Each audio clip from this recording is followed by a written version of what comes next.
Welcome to the Existential Empath Podcast. My name is Tanya, and I am an intuitive empath. My intention is to share valuable tools and techniques that I have learned so you can tap into your own inner healer naturally and intuitively. Welcome back, everyone. Today I have Klara Sedlacek with me. Klara is an emotional wellness coach and certified EFT tapping and matrix reimprinting practitioner. Klara assists parents and children who have gone through trauma or adverse childhood experiences, transform tension into connection with mind-body techniques and trauma-informed coaching. Welcome, Klara. It's a pleasure to have you on the show with me today. Hi, Tanya. Thank you so much for having me.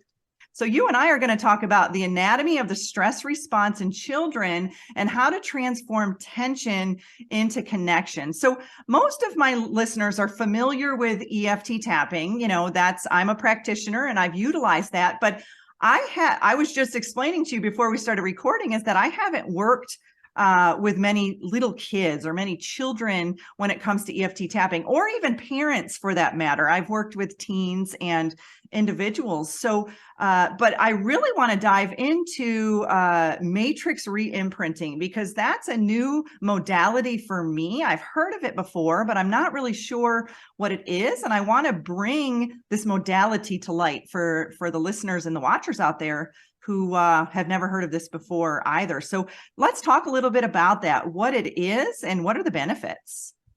So I think matrix is a kind of extension built up on tapping that you initially start with.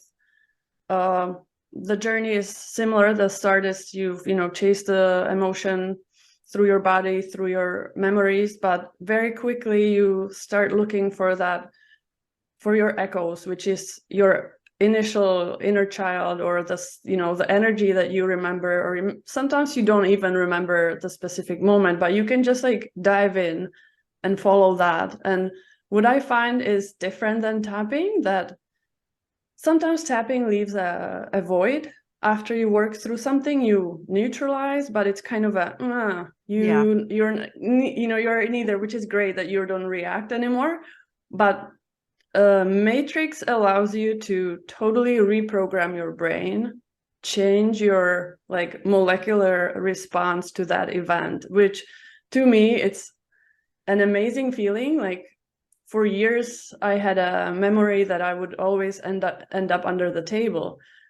No matter what modalities I used, I would always have that memory, less reaction, but still be under the table. And with matrix, now I see myself sitting away from the table and being hugged.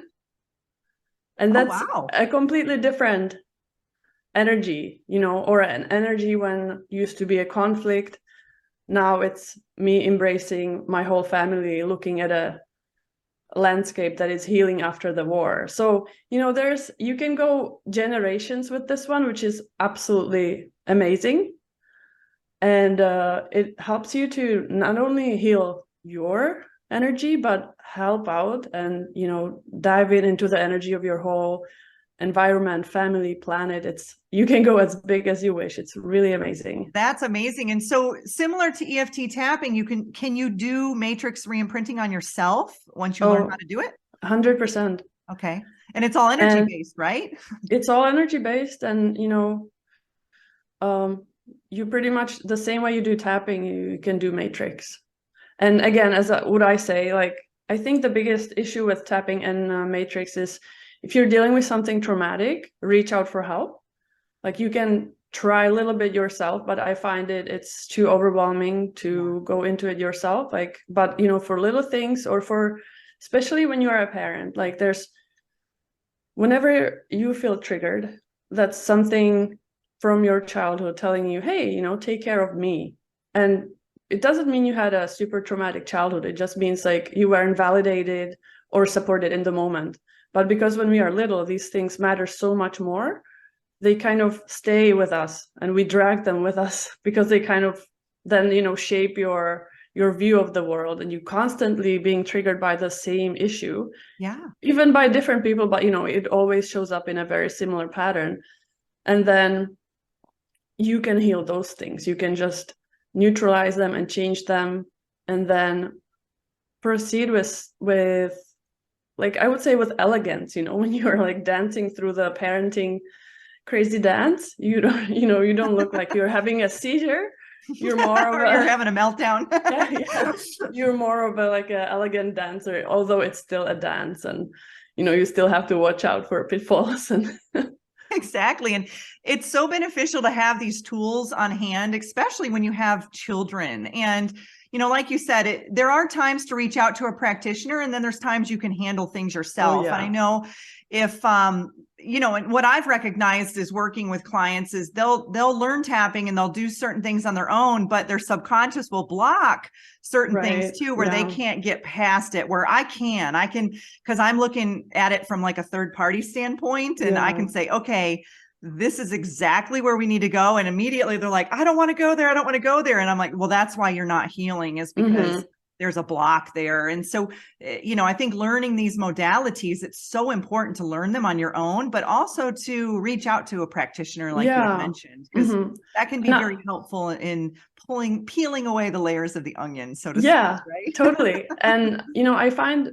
especially with that modality with Matrix, is that you do get that separation, because let's say we are going to something that happened to you when you were 5, you're entering the world of the 5-year-old, but as an adult, and you are there to help the little one. So you are, and you coach yourself to enter in a neutral matter, just like you're watching a movie, but not that you are in it. So you're kind of helping yourself to get a separation there. But I find the best and the world-changing thing with tapping is start with a coach or practitioner, and then, because you're going to learn through the work with them, and then, then go and fly high for, with what you've learned, and keep learning, and, anybody can learn. But I think it's slightly irresponsible to just put the tool out there and be like, heal yourself, it's still... Exactly. You're like, what do I do now? Right. Because there's times during my training, we would work with one another, and there were times when I would work and I couldn't get to the root cause, but then boom, I'm with a friend for 10 minutes and they're like, oh, here's the root cause. And I'm crying, or I'm releasing, I'm having some sort of an energetic release. So, but let's dive into the anatomy of the stress response in children. And you work specifically with little kiddos, toddlers and their parents. So what does that stress response look like in children? And is it different than what we have, the way we respond to stress as adults? I think physiologically it's exactly the same response, but emotionally it's different, because we as adults, we learn to, or we did not learn how to how to process our emotions in a healthy way. So especially moms, we tend to hide them, block ourselves from having those feelings, and feel guilty for having those feelings. So we create even more tension than there is.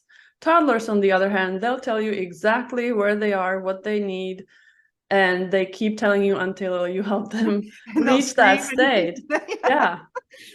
So it's from the toddler point of view, it's a very healthy world of emotions, looking into our skewed, unhealthy world of years of just not knowing how to deal with that. Like, I would silent treat my husband for years before I learned tapping, because he would trigger me. I would think it's him, and I had no idea what to do with my anger. So I just kind of tried to hide it by not reacting, but that would result in pressure cooker. Exactly, very unpleasant moments for the whole whole family. So thanks to tapping, my husband is I think he's a 1 in 100, like he's a gem. So as he watched me go through the journey, he also started tapping and did his work. So it's an amazing feeling to have a partner next to you who's also helping you.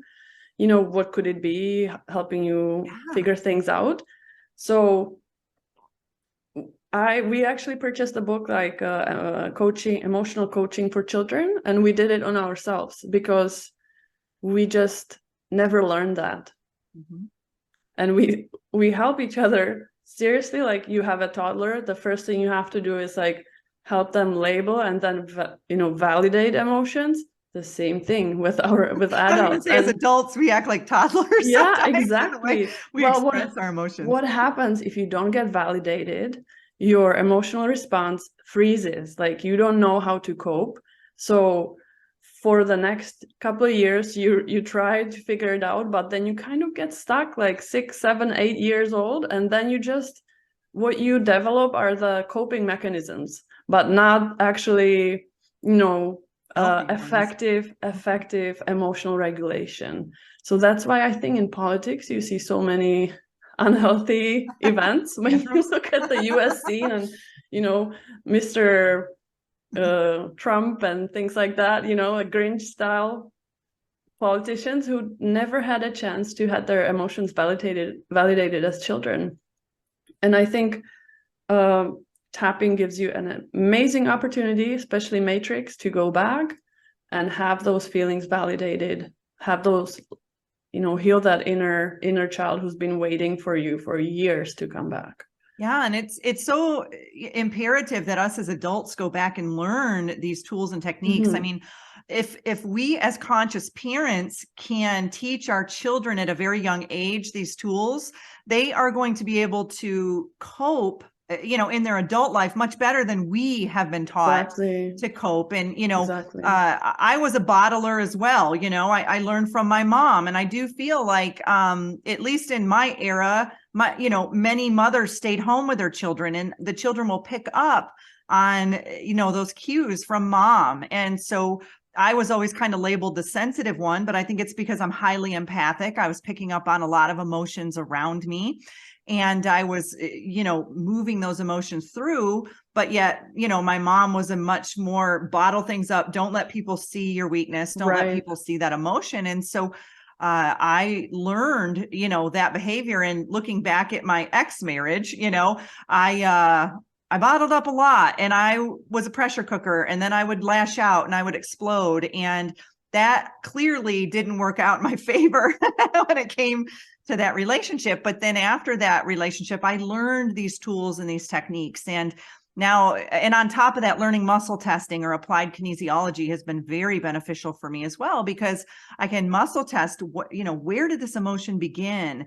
What pattern? Is it generational? Is it mine? Mm-hmm. Did I pick it up? And then I can it kind of leads me to where I need to tap. And so just utilizing all these different modalities. And I don't know about you, but I know for me, it's like these building blocks. I've just learned one after another, and then I utilize them all oftentimes within my sessions or even in my own personal healing. And that's the beauty of energy work, right? That it all just works together seamlessly. It's amazing. I also learned while working with children, I learned picture tapping, which is again, build off tapping, but it's just drawing pictures and not talking about the actual, you don't have to talk about anything related to the situation. It's done in a very abstract way, and that's a part of my daily routine. And I have a daily journaling practice, and I only have 3 questions there. And first one is how I'm feeling, and whenever I'm feeling under, and I don't have a time in the morning as a mom to dive into a full tapping session, but I'll just do like a 5 minutes of picture tapping, and it always helps me to kind of release a bit, get to the next level with energy, not keep diving down, but just kind of stabilize, or even understand that moment and see what's that about, and go and make breakfast and get the family going in a healthy way, instead of just boiling my things with them since the morning. You're putting that right into food, all that anger right into the Here food. you go. A sprinkle of anger and resentment. Yeah. So cereal. That's why, I've always been interested in kindness, peace, world peace, the Dalai Lama, always been looking into the light. And when I found tapping, especially now when I work with families, I'm like, that is the most nurturing statement in the whole world that the tapping starts with. And it's for every mom to show their child how she feels. She says, even though I feel angry, I accept how I feel, or I accept myself. And that's what parenting is about, to not have feelings, but to show our children how we deal and how we accept our feelings, and that it's absolutely okay to feel crazy, but through tapping, breathing, other tools that you work with, we learn not to react upon them. Absolutely. So, what impact does growing up in a stressful environment have on our brain and our nervous system? Like if, you're a child at a young age and there's constant stress going on, how does that affect you as an adult? Yeah, you just pretty much become dysregulated adult. You got PTSD style symptoms, ADHD style symptoms. You are more prone to depression, alcoholism, all kinds of addiction tendencies, suicide. Just your brain doesn't have a break, doesn't have a way to connect the neurons in a way that would let you just walk through the emotions. It immediately raises the alarm whenever something's happening, and you get triggered right away. Like it reacts to reactivity, and either you start to react or you shut down. Yeah. But, I find we always say fight or flight response, but as a child, you do not have a chance to fight. It's most of the time we are dealing with freeze response. Mm-hmm. And you just carry that freeze response from childhood that then usually develops into a fight, that anger response. Yeah. But most of the parents that come and want to deal with their, anger, it always comes, 90% of the times it comes to feeling helpless as a child. Oh, and, I can speak from my experience growing up with that bottling of emotions. It presented later on as perfectionism and obsessive compulsive disorder for me. And so it was like just playing itself out in, every aspect of my life, through school and then through all the jobs I had, and then even trickling into my relationships. And so it can present itself in a variety of fashions, right? Because our emotions, once they get bottled up, they need to come out at some point, and they're going to spill over at a certain extent, and we don't know what they're going to look like when they come out, right? And so it's very, like you said, as a toddler, they really show their emotions, and it's important to foster that in a positive way. So let's talk a little bit about discipline versus guidance, and how does our personal upbringing impact the way that we raise our children, and the importance of fostering that emotional release within our kids. I think whenever something's happening with my toddler and I'm on the edge of, doing something that I would not want to be doing, I train myself to just go limp, to just soften, slow down, walk away, whatever I need to do in that second. But what really I'm really watching out is not to use my physical power in her emotional world. And, I don't mean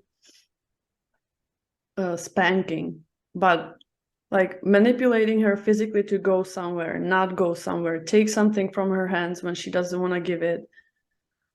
I think those are the moments when I could, obviously, I'm in charge, I'm an adult, I could go in and just do it. But I think those are the moments that you are honoring them as who they are, when you can just wait with that trained response we have in us to just take it out of their hands or stop them to do that. But when you think about what's your trigger compared to what's really happening, and what would seriously happen if they did this extra thing that they're not supposed to do, when we look at the difference between, I think, discipline and guidance in this, if you're parenting from a space of fear, then you're often coming into the discipline realm. But if you're parenting from a space of trust in yourself and healthy self-esteem, then you are free to guide. But if you're grasped with that fear of, I'm going to mess this up, judgment from being judged as a child, you carry that to the discipline style parenting, then that's what's happening for you. But if you can, take a break, and I think toddlerhood and having children is that amazing opportunity in your life to just look what you grew up with and how you're using it in your parenting style. Because as I think Bruce Lipton said that until age of 6, we are in that kind of a hypnagogic hypnotic state that you're just downloading without being able to reason, because we don't have the brain capacity, and also our brain works in different wavelengths. So we are just kind of in that like, whoa, that's why, media don't want us to watch too much TV when we are kids. So we don't just, get into that downloading state. But then everything what happens to you, what is said to you, what you sense, especially as a sensitive person, then that gets internalized, and that creates your world that you base your whole life on. And then children come and they're like, it creates this whole mess in your life, and you're like, oh my God, this is crazy, they're acting out, I'm the worst parent. But this is the best time to look at it and use this as a transformational time for yourself. That's why I say, using tension or transforming tension into connection, because that tension is gold. It has to happen for you in order to change that. And if you don't feel tension, bravo, you had an excellent childhood. And I hope, fingers crossed, that there's parents who had a great childhood. I'm sure there are, and I'm so grateful. But if you struggling and things are just coming at you left and right, you are the majority. You belong to our camp, and you are not alone. But use these moments to transform them into tension. And I always have this saying, like, what's your one unhealed thing? Because it can become super, challenging. What should I do? What should I tap on? Like, there's so many things. Well, use a single tiny moment of trigger or tension, and use that tiny moment to heal that tiny moment. And don't think about the whole array of healing and going into a cave for 30 years so you come unreactive. So it's tiny little steps. Like, you don't have to be a Superman to do everything, but just use micro tension to do micro healing. and use that tension for teaching moments, and to really, use EFT tapping in the moment. I know, for me, in those moments of, if I'm having a stressful day or a panic attack or whatever it may be, it's like, okay, this is when I need to use the tools. This is crutch time right now. Yeah. It's like, come on, let's go. Let's use what we know so we can transform that energy in the moment. And those emotions are just energy in motion. And so, when our children are acting out or lashing out, we've got to take a step back and ask ourselves, what is the root cause of this? Where is this stemming from? And then we've got to also ask ourselves, how did I react as a child when I was in this situation too? So there's a lot of conscious reflection that needs to take place, because our kids are little mirrors, right? And they mirror so much back to us, and for our own personal healing too. And I know it can be challenging because they're pretty strong little mirrors sometimes. You're right. They are strong mirrors. And the thing is, almost everything can be dealt with if you have the patience to be curious, to find out, what is this about? Like, I had a client whose child would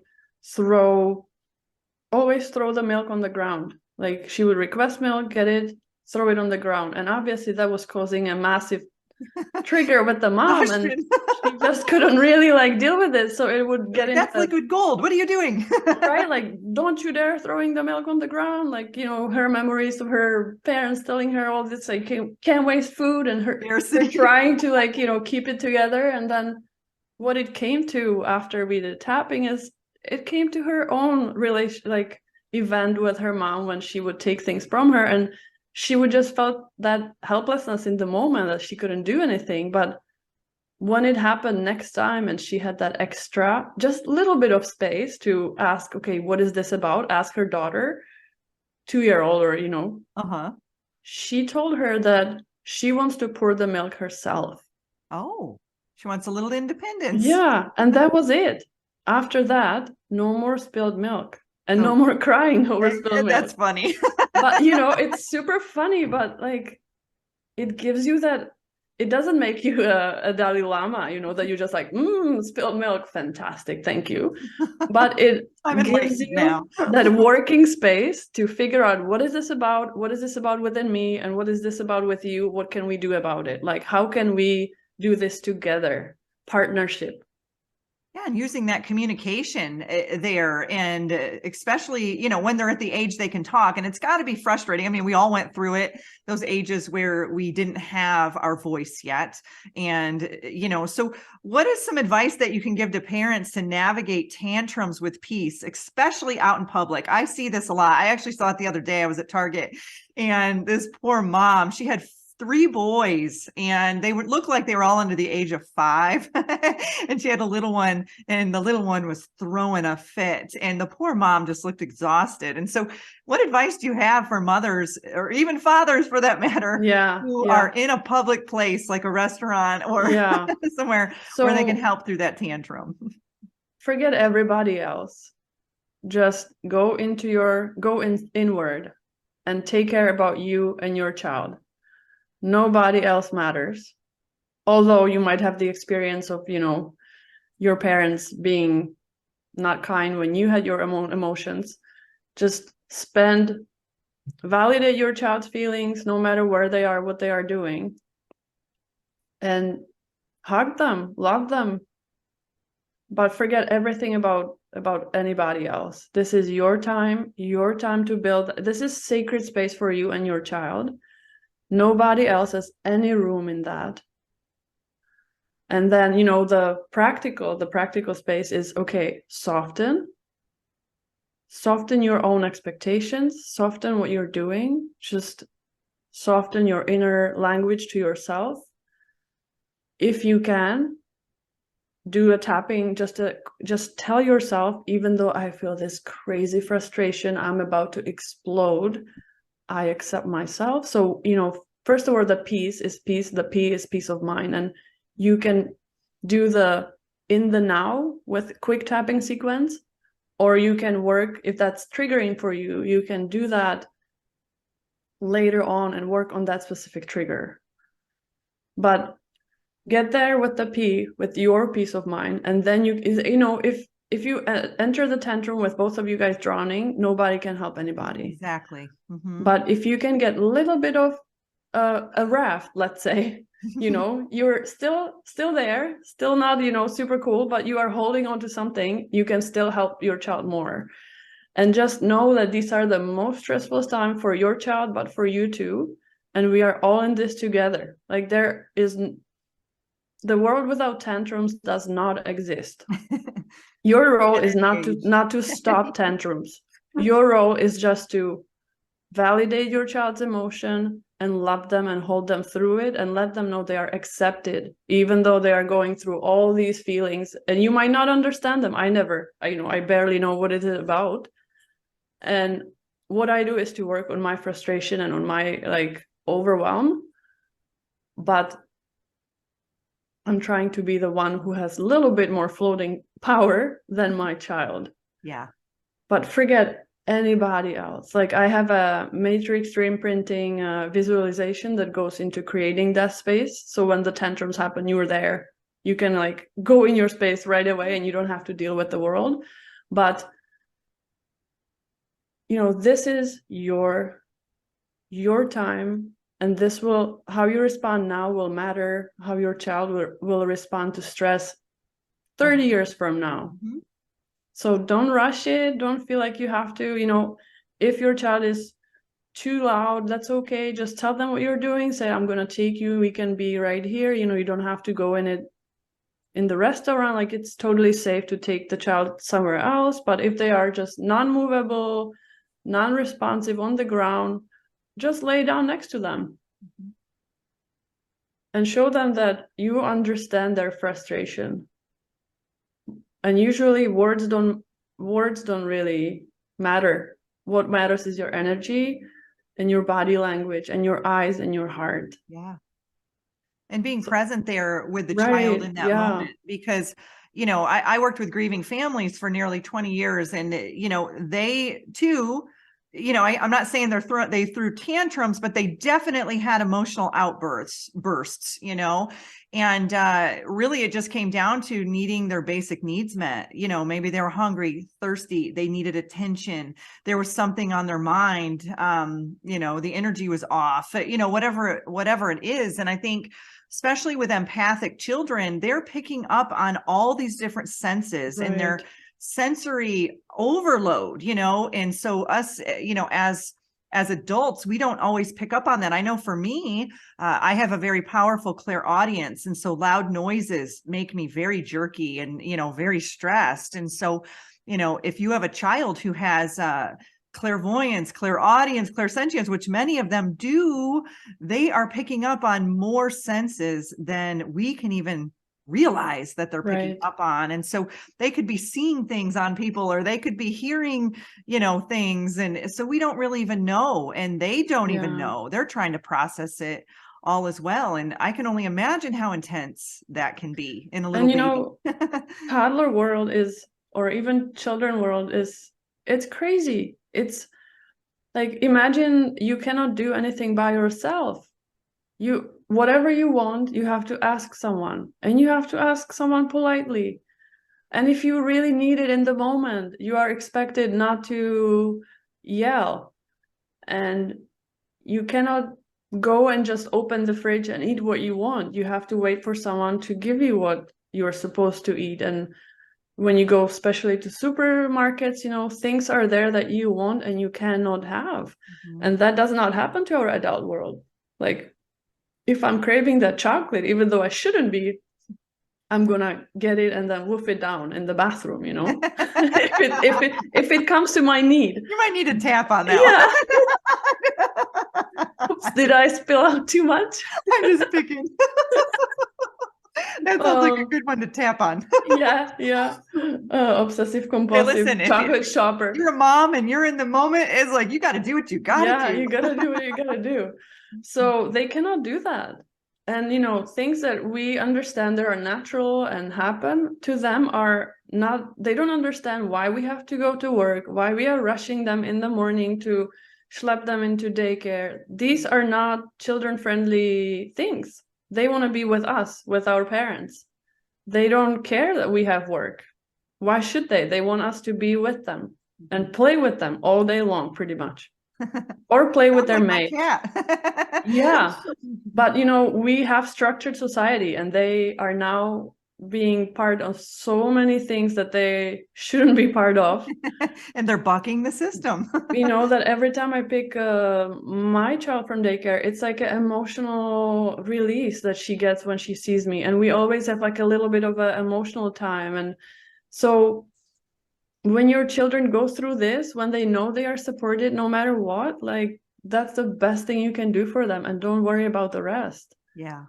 Like, I think the parents that I go to or we share the daycare with, they are like pretty cool, because we share what our kids do and what we do to help them. And we just share between each other how, like, we cannot press the buttons in the elevator. That's the role of the child. And if we do make a mistake, there's punishment for us. Like, my daughter has like this revenge button pushing that she pushes all the buttons if I make the mistake. And then we go to the 5th floor and we stop in each level. And each level I'm talking to myself, even though I cannot take this, even though I want to just, you know, explode in the elevator, I want to just fly out to the moon. But when we get up, you know, I'm not raging. I'm just super exhausted. I'm annoyed.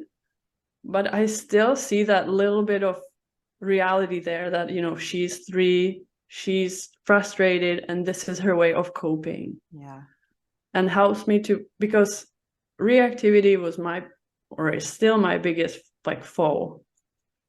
I always try to meditate on it or do something on it. Like, it was I kept thinking that it's my biggest fault of being reactive. But, and please, moms, dads who are listening to this, it's nobody's fault. It's just a human being who was thrown into the world that was not ready to nurture you. And this is a reaction to not being nurtured. It's not reaction because you're a bad person. Yeah. Or angry person. You're just a hurt person going, trying to figure this out, transforming this into something more beautiful, which is connecting to your children, connecting to your partner, and connecting to the community. Absolutely. And it's really amazing if you look back at, what we learned from our parents and then how we can transform that with our own children. And, I don't have children, but I have a lot of friends who do. And I've had conversations with them, about this. And, you have a choice. You have a choice to continue unhealthy patterns, with your kids, or you have a choice to shift and to create healthy patterns with your kids. So Klara, this has been a really fun conversation, and I want to end it with, what is the effect of low self-esteem on parents, and how can one escape that guilt cycle? Because I know whether you're a mom or a dad, oftentimes you feel like you're not giving enough, you're not doing enough for your child, or, maybe you feel like, wow, I haven't broken the patterns that I went through in my childhood. So, what is that effect on that, and how can we help? How can we change that? With self-esteem, I think the biggest indicator of self-esteem is the level of criticism you raise towards yourself in your inner talk. Like, nobody hears you but yourself. And the way you talk to yourself is the way you see the world. And you filter the world through your criticism towards yourself, and then you start internally criticizing others, your child, your partner. And it's not to criticize, it's to make yourself feel better, that internally you are better than that lady across the street, that mom across the street, but you don't know that you're doing it. It's just your subconscious trying to protect yourself from that pain you carry. So start paying attention to what you say to yourself and start working on that. Like, you can catch the inner talk. You can see what you're saying to yourself. Like, that's nothing crazy. That's not an energy work. You can just listen to what you're saying to yourself. And whenever you say that and connect it to tapping, and just say, even though I feel right now I did this, or I just did this and I'm a bad person, or, I'm not good as a mom, I accept how I feel, and take that notch down. That will allow you to not give that thought so much energy. Instead of reacting and then, starting to judge yourself more, and add to the filter that you have through your upbringing, that we all have, and we see the world through our filter. Then you just starting to take the filter apart pixel by pixel by tiny action. And you don't need, any specific therapy or tap for years. You can just do that in the moment, right there. Just whatever comes up, greet it with the tapping sentence. You don't even have to tap, just say that to yourself. And whenever things happen, you're going to start seeing that you're not saying that anymore with such a urge, and things are starting to come up a little bit more softly than you are used to. And then if you can, get into that and tap on whatever's coming up. And obviously long-term goal is to do some matrix reimprinting, to talk to your little self when you heard these comments towards yourself, when you felt you've been criticized, not accepted. Give yourself the toddler treatment, I say. That is like to start accepting how you feel, and accept your inner, your older little selves, how you felt when you were little, and start being gentle to yourself first, and then you can be gentle to your child and to the world. Absolutely. And, I have another technique to add on to the tapping that I learned too. And in those moments when you have that negative self-talk spiraling and creating momentum, just say cancel, cancel, and then reestablish a new statement. So if you have that negative self-talk of I'm a bad mom, or, whatever it may be, then you say cancel, cancel, I am doing the best that I can, or however you want to rephrase that. So you're just rephrasing it from a negative statement, checking yourself, catching yourself, and then reprogramming yourself in the moment. And you can tap on that as well. If you want to just say it, or you want to tap on your thymus. I'm a big supporter of